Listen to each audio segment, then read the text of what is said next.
friends, we had an understanding of Indian society based on the specific perspectives, and as we know that we had the different perspective for analyzing the society in the various forms. I think if you try to see that what this perspective does, it basically tries to look into the same phenomenon in the different ways, or one can say that the realities are to be seen not from one side, it has to be seen from the various side. So, in that way these perspectives are instrumental in expressing the so called the voices of the realities in a different way. And when we try to speak about those realities which are seen as a subject or which are seen as an object, these identities are to be expressed in a better way through the various perspectives. Like when we try to speak about the culture, or when we try to speak about the aspect of civilization, I think they are visible, but they are to be expressed, and the perspectives are going to be an instrumental values in expressing these various these realities. So, keeping these aspects in mind and trying to uncover the Indian social realities, we have another prominent perspective which we try to see it in terms of the civilizational perspective.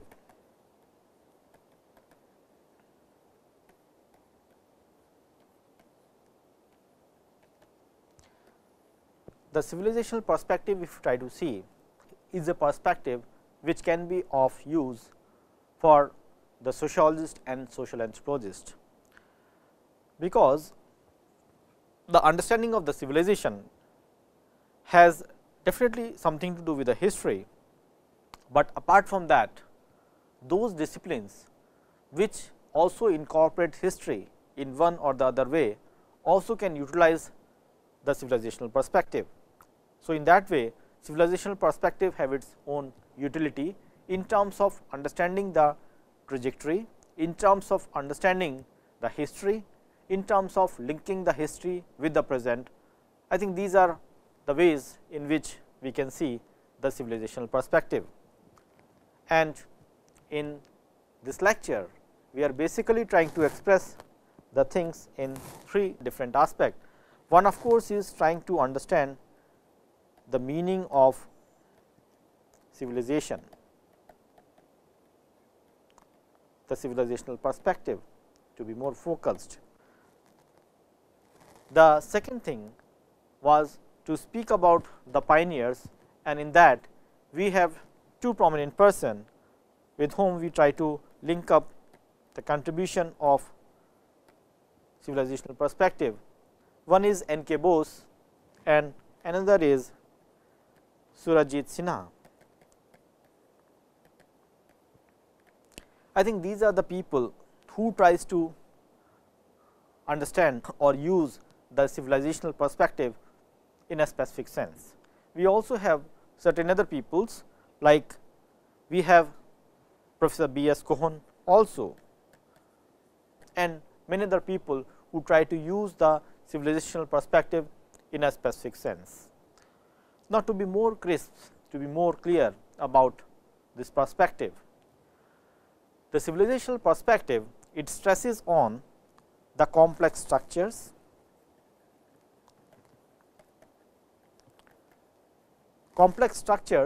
of the great and the little tradition.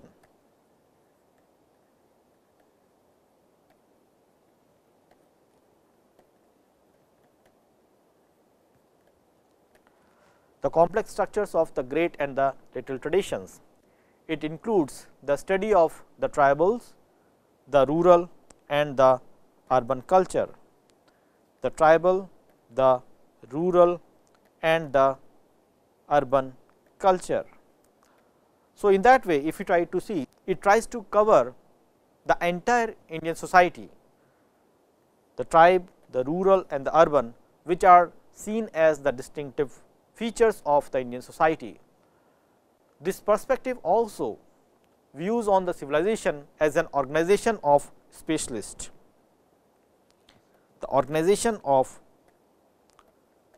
the specialist, in a sense that it tries to build up the functional relations to the folk society. So, the organizational specialist in terms of the functional relations to the folk societies. I think there are certain technical terms which are being used, and I will try to deliberate upon these terms in a specific sense. The civilizational perspective also involves the study of combination of the various subjects, like if you try to see the combinations of subjects, then we have the so called analysis of the ancient, the classical and the medieval text.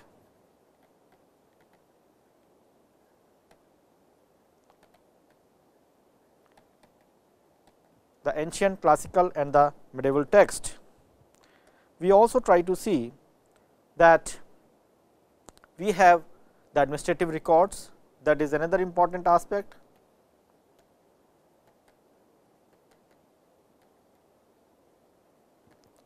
Administrative records, which are another aspects of understanding the ground realities. Then we also have along with that the analysis of these issues which pertains to the village, the caste, the tribe and many such realities, and it basically tries to see it in terms of the unity of diversity. And I think that is what is the essence of the civilizational perspective, that it tries to see the sort of unity in diversity, and in that mode it tries to see the linkage.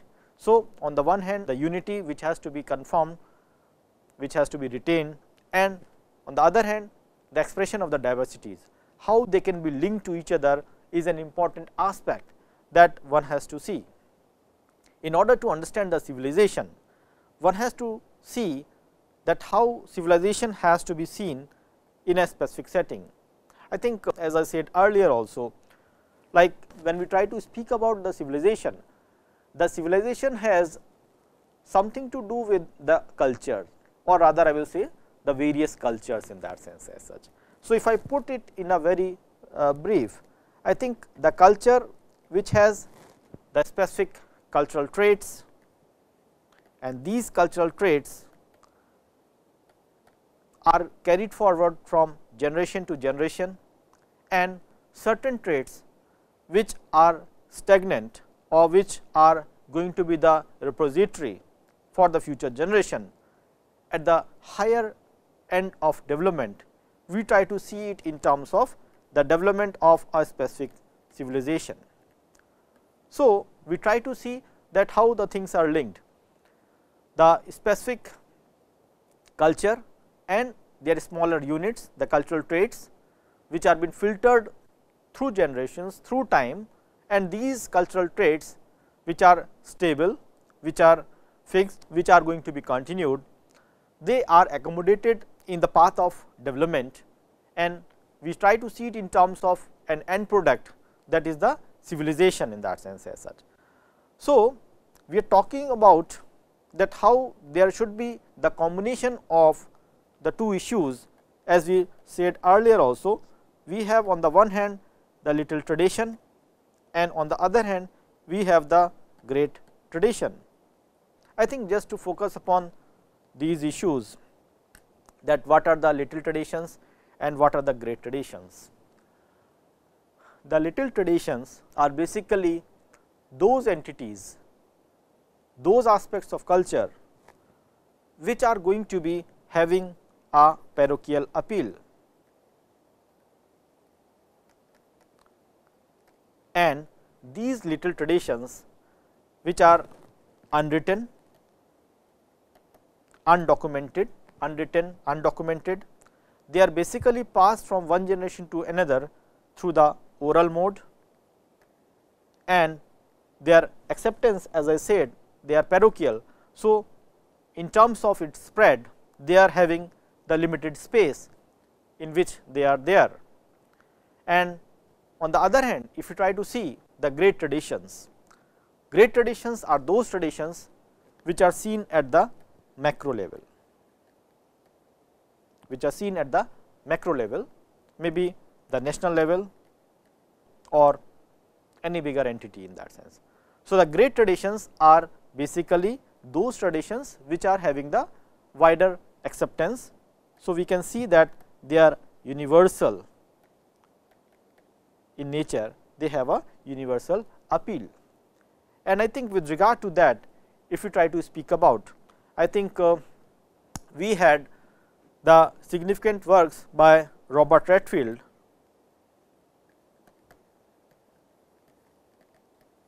and McKim Marriott, who tried to see these traditions, the little and the great traditions, in their own way. Especially, we try to find out that associated with this particular issue is the process of universalization and parochialization.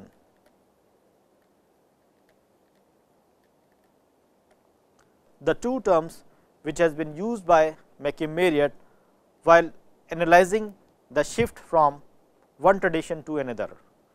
So, when McKim Marriott speaks about the universalization, the basic understanding is that when the little traditions through time are accepted at a wider level, at the macro level. So, the little tradition shifting towards the great tradition, this process is called as universalization. On the other hand, when the macro traditions, the universal traditions, they are gradually been absorbed and accommodated in the specific regions in a specific fashion, or they have been taken up and adopted in their own way at the local level, at the regional level. So, then that is the parochial reach is there, then we try to see that this is the process of parochialization. So, the universal, that is the great traditions, are shifting towards the little tradition. So, one thing is important, that both the traditions, either it is the great traditions or the little traditions, I think there is an interplay between both of them. So, they are not seen, or they should not be seen in terms of isolation, rather they are to be seen in terms of exchange, they are to be seen in terms of an interplay which is there between both the traditions. Like when we try to speak about the exchange, the little becoming great traditions and the great becoming the little traditions, I think that whole process involves the shifting of the acceptance of the traditions in a specific sense. And in that way, for the student of the civilization, both the aspects are going to be important. That is, the little traditions also have their own value, and in the similar way the great traditions have their own value. Like if you try to see the tribe, the tribal culture, I think they can be parochial, they can have the limited exchange or limited transmission, and they can be seen as restricted to the specific region. But on the other hand, if we try to speak about the city, the town or the bigger entity, I think their exchange, their acceptance is going to be high, but there is always an interplay between both of them. So, if we try to understand the civilization, the Indian civilization in a specific sense, I think we have to incorporate both the tribal culture and we also have to incorporate the so called urban culture, and that is the way in which we have to understand the totality of the civilization. So, one thing which we can communicate is that the civilization has to do with the understanding of both the traditions, the little and the great traditions, the exchange, the adaptation, the accommodation of the one culture over the other, the modifications which have been there. All these things are going to be part and parcel for understanding and analyzing the civilization. And when we try to speak about the civilizational perspective, I think it tries to incorporate both the elements in that. Now, we try to speak about another important aspect, that when we try to understand the civilization, what is going to be important as such. So, when we try to speak about the civilization, we have to have the first thing which is required in the case of the civilizational perspective is the notion of cataloging.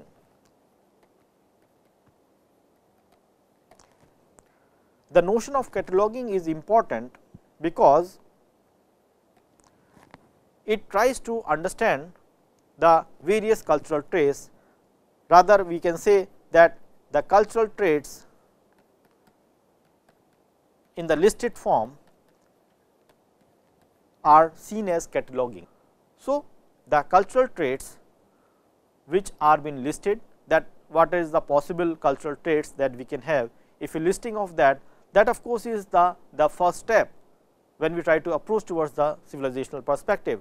So, the cultural traits are to be documented in terms of listing in that sense as such. Then second important thing which has been talked about by B.S. Cohen is that we have to have an understanding about the cultural essence. The cultural essence. By that we mean to say that the essential underlying processes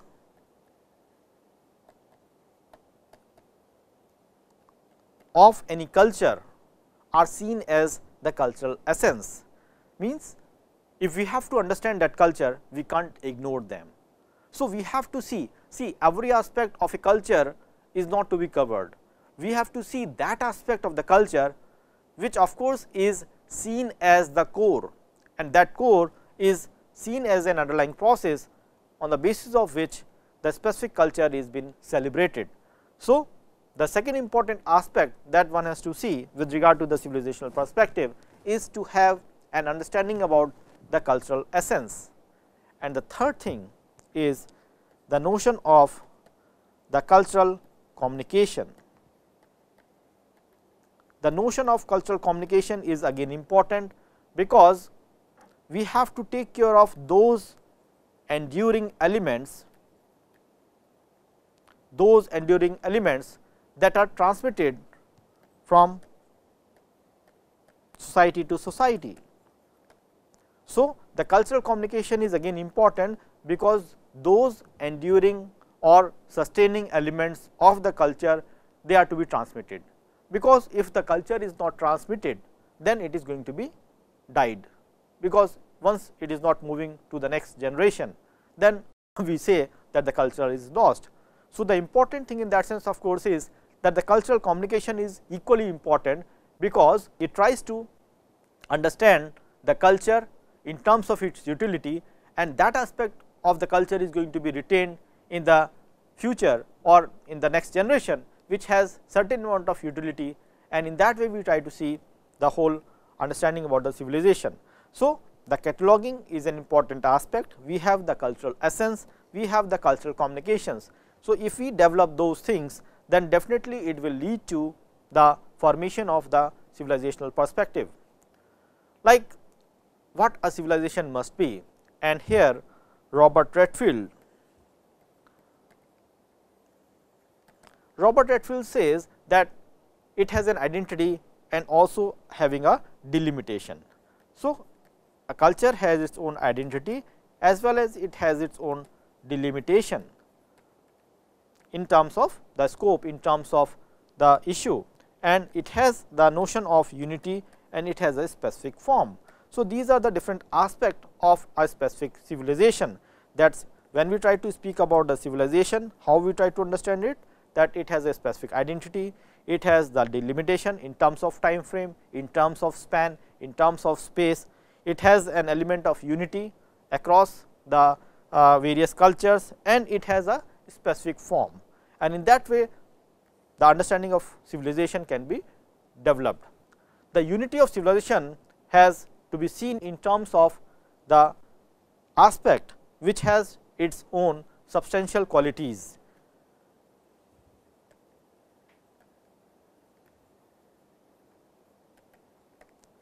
Now, a civilization to Redfield in a very specific sense is a civilization like the other culture may be thought of not as a perfectly heterogeneous elements, but rather we have to see the oneness of the attributes that refer to the very much of even all of it. The basic idea in that sense of course is that it is not the notion of heterogeneous elements which has to be celebrated, but how these heterogeneous elements has certain amount of oneness, how these heterogeneous elements have the notion of unity, that is going to be important, which has to be seen in terms of the even aspect in that sense as such. That is going to be an important issue. So, in the civilizational perspective, if you try to see the various contributions, the pioneers, N.K. Bose, as I referred earlier, is one of an legendary. Then we have Surajid Sina, and also we have B.S. Cohen, whose contribution we can say can be an important with regard to the civilizational perspective. They try to, all these people, they try to understand the historicity of, and not only the historicity, but the continuity and the linkage, the historicity, the continuity and the linkage of the various structures of the Indian society.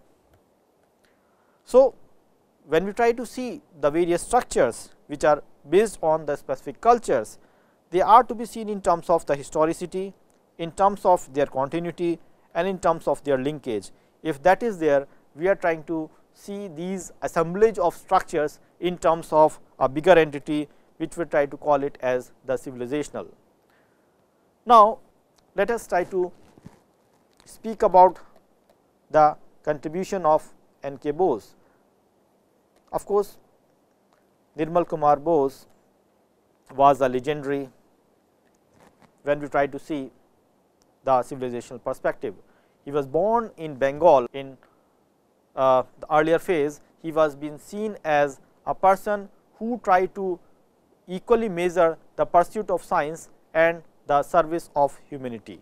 So, he tries to have the blend of the science and humanity in terms of his contribution, in terms of his recognition about the discipline. Now, he tried to see that initially, if you try to see, he was having a training in geology, and later on he realized his interest in anthropology, and then he had made some significant contribution which are seen as part of the civilizational perspective. So, his training in anthropology and geology at Calcutta University was significant for making or shaping his contribution as a civilizational person, and he has been the part of the department of anthropology at the University of Calcutta, and later on he also has been part of the human geography in 1959. Apart from these contributions, these trainings, these academic positions, he also has been given with a very prestigious position of being the director of the Anthropological Survey of India. Anthropological Survey of India, and this Anthropological Survey of India, which started in 1959, and we try to see that his contribution was seen not only in this Anthropological Survey of India. He has been in the office of the Commissioner for the scheduled caste and the scheduled tribe communities at the different phases of time. Anthropological Survey of India definitely is a national body which tries to explore the various ethnic communities across the nation in detail, and in that way I think the contribution of N.K. Bose is going to be significant as such. One thing that has to be shared here is N.K. Bose was basically the follower of Gandhi, and the aspect of humanism, the humanity in that sense has been because of his association with Gandhi, and Bose was interested in Gandhi's idea of creation of the new society in India, that how we can have the understanding of the new society, and this new society was a dream of the Gandhi. Maybe when we try to talk about the Swaraj or certain other contributions, but how this Gandhi's contribution of new society has been carried forward by N.K. Bose, because he was a strong follower of Gandhi. So, he had carried forward this mission, and he wanted to have the understanding of the living man's idea by looking into those things in action, especially the how Gandhi tries to construct or understand the world. In the similar way, he also wanted to have the contribution of the human being with regard to looking to the realities. So, as an anthropologist, Bose was not a narrow specialist. He was having a wide spectrum of trainings. He conducted the archaeological excavations as archaeological excavations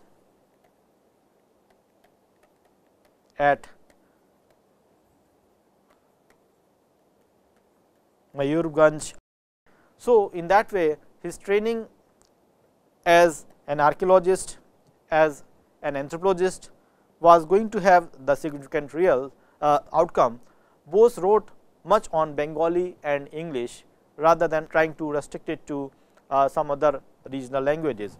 His best published book, if you try to see, is the Bengali book Maben o Prachin.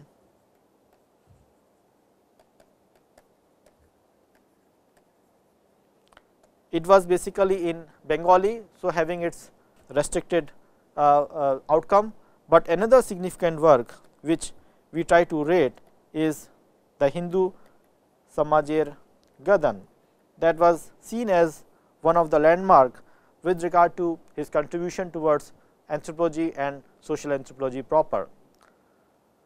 The first two collections, especially the Mabeno Prachin and especially some of his other works, they were trying to focus upon the imaginative account of the Hindu social structure, in which the perspective of ethnography,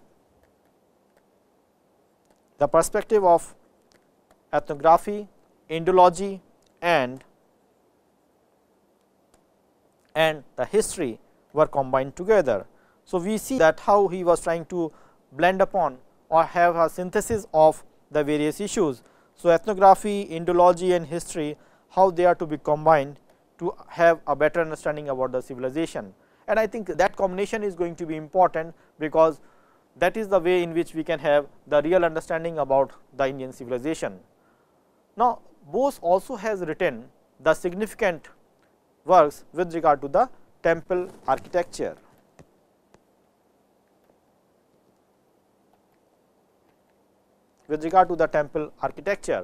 And he was having a very good understanding about the architect, what it wants to communicate.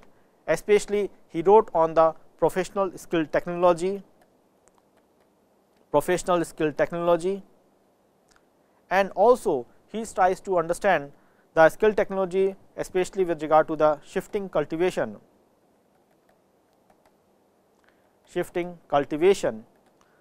followed by how the various crafts of the Indian society,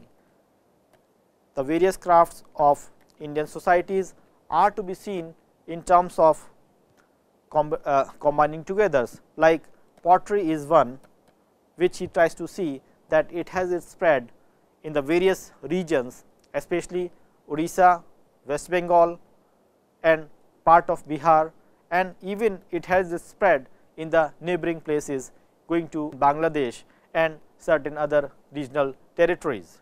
So, in that way we try to see that how the pottery is going to, as a skill, is going to have certain amount of unification, certain amount of distinction is there, but apart from that the specific craft of pottery, how it can be seen having its filtration across the state, across the region, which is going to be an important issue. And as an anthropologist, he wrote on the society and culture in India, he covers the range of studies, especially his contribution on the Zhuang tribe is going to be significant, which was in Odisha, and his understanding about the Zhuang tribe, and also he tries to understand the metropolitan city of Calcutta. So, if you try to see the range, so on the one hand we have the tribal culture, on the other we have the understanding about the city life and how he is trying to blend up these issues, and he was also the editor of a prominent journal, that is Men in India, which has been seen as one of the pioneering journal in the field of anthropology proper. N.K. Bose in that sense is seen as a great anthropologist who tries to present the single framework involving the approaches of the ethnography, the approach of the Indology and the historian, and he was of the opinion that in order to understand the Hindu civilization in a real sense, anthropologists should go beyond the applied aspect. They have to have the blending of these disciplines, so that we can have a better understanding about these issues. If you try to sharply speak about the specific works which N.K. Bose has done, is the Hindu Samajer Gadan, that was in Bengali, and later on it was been translated by Andre Bete in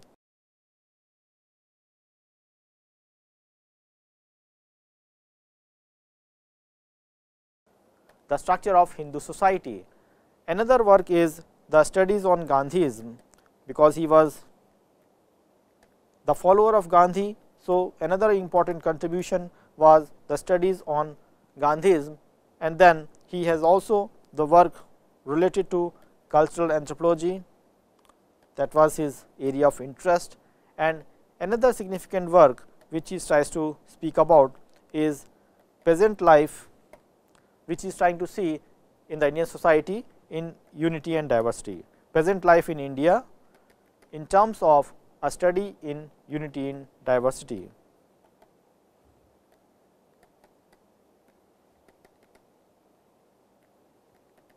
Unity and diversity, and then he also speaks about the problem of national integration. So, I think if you try to see his important contributions, it involves the range of the studies. On the one hand we have the structure of Hindu society, on the other we have the understanding of the peasant life, and also we have the issue of national integration, which is going to be significant when we try to see the contribution of N.K. Bose. Now, specifically if we try to focus upon his contribution in terms of the civilizational perspective, he tries to emphasize upon bringing together the ethnology and Indology. Ethnology and Indology, how they have to be merged together, that is the use of the textual literature and trying to have its understanding from the ethnology, from some field realities in that sense as such, that is the best possible way to have the reconstruct of the Indian civilization. Because if you try to structure or if you try to understand the reconstruct of the Indian civilization in terms of structure, we have to have the blending of ethnology and Indology, so that it can have the vital understanding about the Indian civilization. Bose has also done certain studies with regard to the tribals of Chota Nagpur area. He had not only understood the tribals in terms of its own uniqueness, but how these tribals are to be seen with regard to having it spread from one area to another, and the linkage is to be seen through the technological development as such. The degree of geographical and the social isolations, they may be the barriers, but apart from that the technological development speaks about that how these the smaller units are going to have certain amount of diffusion of the great traditions in their own society. So, that linkage has to be seen in a proper way. So, the Bose approach to the Indian civilization can be understood in terms of the two model. One of course is the Brahminical model, Brahminical model, which if you try to see in a very specific sense, is trying to have the caste understanding in that sense as such, and the second model is the tribal model. So, I think the two extremes, we have the two extremes in that sense, the Brahminical model which speaks about the elite, the elitist understanding, and the tribal model which speaks about the very narrow and subjugated people in that sense as such. So, these were the two different areas, two different sphere in which we can see the understanding in that sense as such, and in that he was trying to see the notion of tribal absorption, the notion of tribal absorption which is going to be crucial with regard to its linkage with the caste. So, the tribe, how they are going to assimilate certain elements of caste, or we can see the vice versa is difficult, which he did not speak much, but Bose definitely try to reject the colonial notion of tribes, that tribes which has been understood by the colonial rulers is that they are seen as the isolated whole, they are segregated, they are seen as not having interaction with the wider society, and apart from that they did not have any technological advancement. But what N.K. Bose tried to work upon is the tribals are linked to the wider society, to the great traditions, they are having certain amount of exchange, and these exchange are going to bring about the sort of integration between the two different societies. Thus, the civilizational approach in a sense is aimed at discovering and highlighting the threads of unity.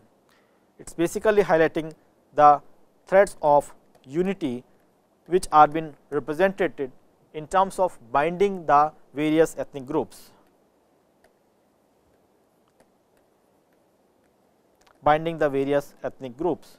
So, in a sense we can say that the great diversity of the culture which we try to see, this great diversity of culture has to be seen in terms of having certain amount of interaction, and this interaction is having certain amount of interdependence also, which is going to assimilate, and they are going towards the wider entity, towards the wider unity.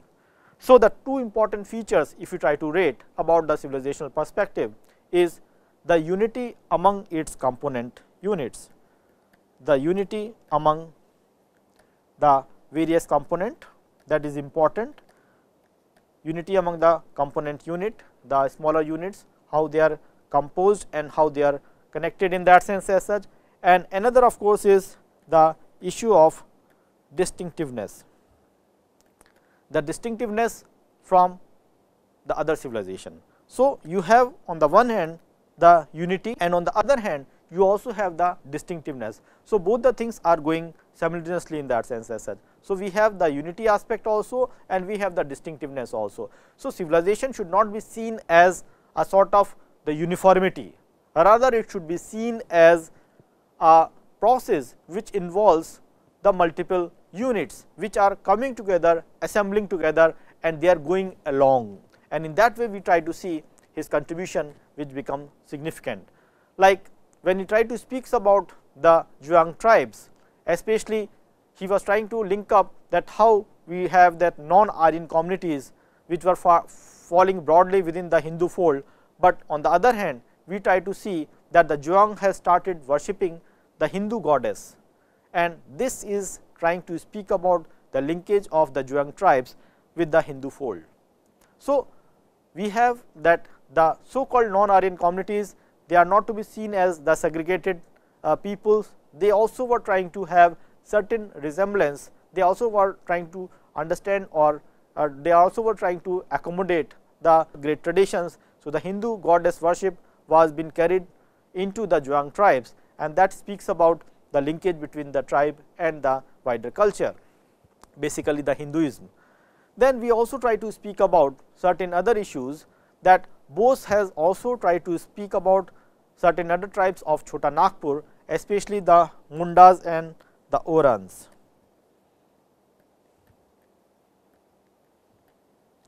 He spoke about the two tribes, the Mundas and the Orans, and these tribes were not only larger in size, but they were representing the higher level of technological development. So, the tribes should not be seen simply as having the simple technological equipments, rather they are to be seen in terms of having the complex technological advancement also. So, we try to find out that in the 19th century, as is raised, that the 19th century witnessed a number of social movement among the Mundas and the Orans, and these Orans tries to escape from the Hindu domination, means trying to have their own assertion in return of having the idealized past. So, they wanted to talk about the issue of purification of their own tribes by moving away from the Hindu culture, and that is how we try to see that the Sanskritic Hinduism was being put away from the so called Oran tribes, and that has been seen even in the case of the Mundas. But the important issue is that we try to see that these exchanges are taking place. It is not the one way that once things has happened, it can go back. So, we try to see through these studies of Mundas and Orans, which N.K. Bose has tried to pinpoint, that how the people can go back, or how people can have the absorption into the perichal entity, which is showing their distinctiveness. Bose also has studied about the significant communities, that is the specific caste, the Sinha caste. So, he studied the Sinha caste, basically the Sinhas of Raipur. That was another important contribution, and he was trying to see that how they were being linked to the East India companies,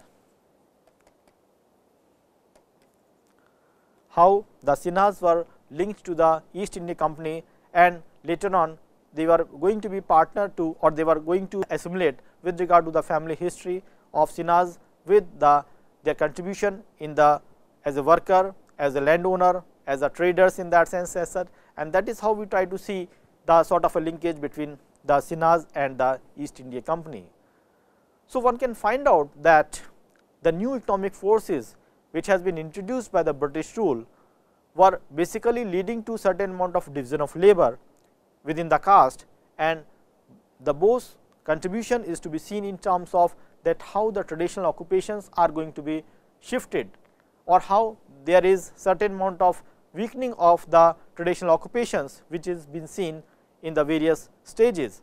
So, one can say that the typicality of the caste and its association with the British force has led to certain amount of changes in the practices of the caste system, especially trying to work upon certain issues of moving away from the traditional occupations, and in that way they were trying to make a shift. So, we can say that the classification of the various groups into the languages, into the religion, into the race, or the other things are to be seen in terms of a specific synergy, and one can find out that there is the notion of the relationship between, on the one hand, the tribal and the non-tribal in terms of Hindu civilization, and we can also see that both of them can influence each other, and we can see that this sort of linkage is going to be an important issue which has to be seen with regard to the process of change. And I think when we move further, we try to find out that N.K. Bose was also trying to depict upon the so called architecture of basically this Konark temple, and he says that the architecture of the Konark temple speaks about the glory of the past. So, we can have an understanding of the glory of the past by looking to the so called the buildings and the monuments. So, how the buildings and the monuments speaks about the people at that period of time, and we also try to see that he tries to have the understanding of the Indian civilization into the various stages, stage 1, stage 2, stage 3 and stage 4, and where he was trying to speak about how these different aspects of cataloging, then the issue of cultural essence are going to be linked to each other, and in that way we have to see the unity of India. So, it is not simply speaking about the two entities separately, rather the sort of linkage which is there between the two entities, which is going to be an important issue. Parallelly, we have another significant contributor, and his contribution to be seen in terms of the civilizational perspective, that is Surajid Sina. Surajid Sina also was having a significant contribution in the field of the civilizational understanding. He also has been the Deputy Director of the Anthropological Survey of India, and one of his most important contribution is the study of the Bhumij tribals, the Bhumij tribes of the Bastar area and the area of Bengal. So, in that way we can say that the understanding of the tribals by Sinha also has some bearings with regard to the civilizational perspective, and some of his important themes which he tries to focus upon is the linkage between the tribe and the caste, the tribe caste continuum. That is, the linkage between the tribe and the caste put together in terms of the linkage association, not to be seen in terms of the two polarities, rather there is a continuous linkage which is going to be there in that sense. He also has spoken about the tribal movement, and apart from that he was also trying to see how we can have the understanding of the religion. So, the sociology of religion was another important area in which Surajid Sina has tried to contribute in a significant way. And in analyzing and understanding these things, Surajid Sina has basically used the ancient and the medieval text. So, he also was having the significant use of the Indological tools, the Indological method for understanding the distinctiveness of the caste and the tribes, that how caste and the tribes have been documented in the various ancient and the medieval text. But the important thing in that sense of course is that the tribe caste continuum are to be seen on the basis of their habitat, that is the place of living in that sense as such. They are to be seen in terms of the economy, having their own distinctive economy, the subsistence economy in that sense as such, and they are also to be seen in terms of the social interaction, which has to be seen in terms of how they are going to bring about the change in themselves. And basically for that the important thing that is required is that they should have certain amount of aspirational value, because if aspirational level is there, then only we can speak about the sort of accommodation and change. So, Sinha has basically emphasized upon that the Indian tribes which have been close similarities to the peasant societies, they were formed to have its linkage with the caste system. So, the peasantry and the tribes coming together, which basically speaks about the amalgamation of the caste values in the tribes. And in that way we try to see that when Sinha was speaking about these particular issues, especially in terms of the Redfield's scheme of the folk peasant urban continuum, he was trying to have a linkage of the peasantry and the tribes in a specific sense. Especially when we try to see his contribution, we try to see that his contribution with regard to the Bhumij tribes of the Bastar region was to be seen in terms of a specific term that is called as the Rajputization of the tribes. The Rajputization of the tribe, where of course the tribes were trying to imitate the characters of the Kshatriyas, the Kshatriya caste, and that is how the tribals they try to accommodate themselves with the Rajput characters. And not it also was been visible that the tribes are not simply imitating the Brahmins, they can also imitate the other varied groups, and that is how he was trying to see the possibilities of the changes within the tribes going along the different lines. And we also try to find out that what has happened with regard to the change in the economic patterns of these tribal groups, especially when we try to see the economic change. We try to find out that the Bhumij of Barbhan, the Bhumij tribes,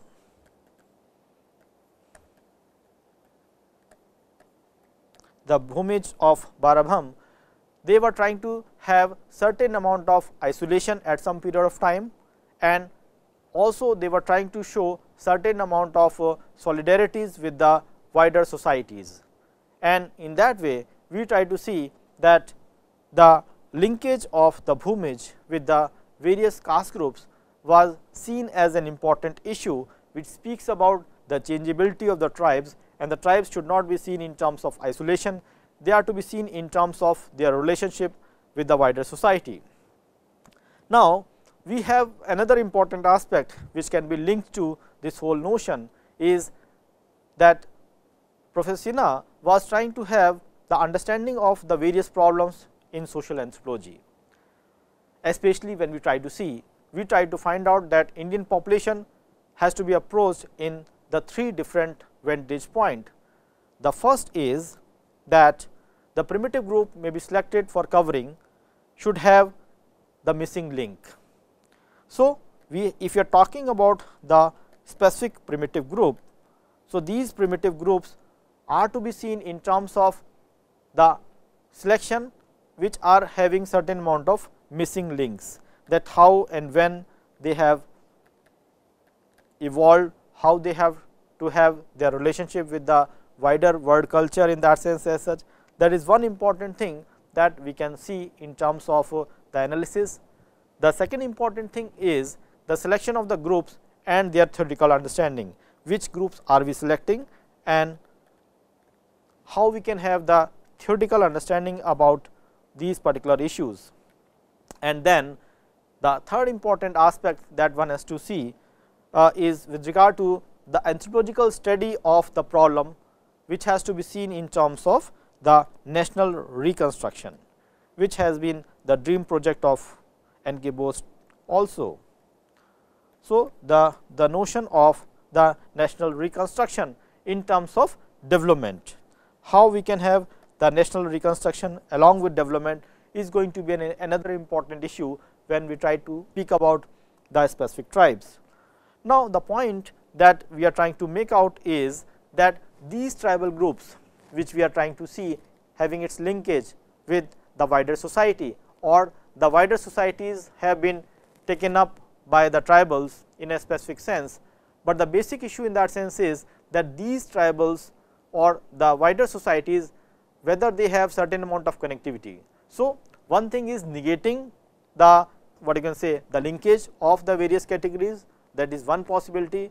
Another aspect in that sense that has to be seen is that these linkages are to be seen as based on the specific studies, basic ethnology, which is going to bring about a better understanding about the linkage of the tribes with the wider people, especially his contribution with regard to the Rajputization of the tribe, which speaks about that how the Bhumis tribals, they were trying to imitate the food habits, the clothing patterns, the other aspects of the Kshatriyas, and they were trying to have certain understanding about an adaptation of the values of the Kshatriya caste.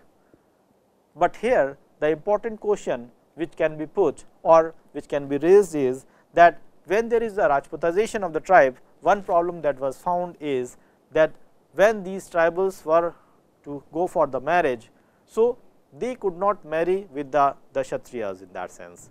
So, even though there are the linkage between the tribe and the caste, but the important aspect of course is even though there is Rajputization of the tribes, but these Rajputization of tribe does not make them to accommodate in terms of marriage. So, one important thing that comes out in our mind is that the changeology which is there among these little and the great traditions. So, whether the great tradition is going to adopt the little traditions, or we can see the other way around in that sense as well, whether the little traditions are going to accommodate the values of the great tradition is to be seen as a big mismatch. So, although the civilizational perspective tries to speak about the unity of the diversities, but how these diversities are to be seen in terms of unity, in a sense that is it possible that these contradictions may not be there with regard to these differences. I think that is an important question. So, the civilizational perspective basically believes on the fact that how the trajectory of the various culture of the little traditions and the great traditions, they are to be seen, but in that context what is going to be more important is that these cultural accommodation are to be seen in such a fashion that they are going to bring about the unification of the Indian society in a broader way. And this civilizational perspective in that sense speaks about the notion of uniformities and the linkage, the carrying over of the specific cultural traits across the regions, and that is how we can have the understanding of the links between the various traditions. And in that way, the civilizational perspective provides a sound ground for understanding the unity and diversity of the Indian society. So, friends, with these words, I think we had some specific readings, especially the works which have been quoted. You can just read them out, and then you can have the broader understanding about both the people and the civilizational perspective in totality as such. Thank you.